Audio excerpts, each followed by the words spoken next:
I glanced at the old man's bank account and saw something that made me pause. 2.5 million rupees sitting there just out of prison. My mind immediately started running through the possibilities. I started working out how I could get that money from him. When he said he wanted to find his daughter, I offered to take him myself. On the way, he stopped to relieve himself, and when he returned, he suddenly grabbed me. It took me a moment to understand that he had mistaken me for his son again. I told him I was low on money at the hotel and suggested that he withdraw some cash for us. To my surprise, he gave me the card and even told me the PIN, but the number was wrong. I had no choice except make him go to the machine himself. Then he entered the PIN wrong again. One more mistake and the card would be swallowed.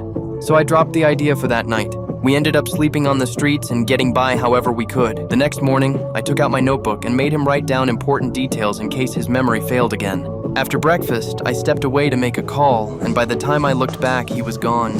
I scanned the street and saw him getting onto a bus. I chased after him and found him on the bus, only for him to slip into another episode. He did not recognize me and fought me hard. The other passengers stared at me as if I were trying to abduct him. I kept my composure and told them I was his son, and that his dementia was why he could not recognize me. To back that up, I showed them the notebook he had written in. A passerby called one of the numbers in it, and my phone started ringing. That convinced them enough for me to get him off the bus. We kept moving and passed through a village. There, I deliberately ran over a villager's lamb. I said I did not have enough money and told the old man to give me the card while he stayed behind as security. At last, he remembered the PIN, and this time it worked. But the balance was not what I had been expecting. I withdrew all of it, went back to the villagers, and settled it again. When the old man opened his wallet, I noticed something I had missed before. He had 2 bank cards after all. I could not help wondering what else he was hiding, even as I focused on what to do next.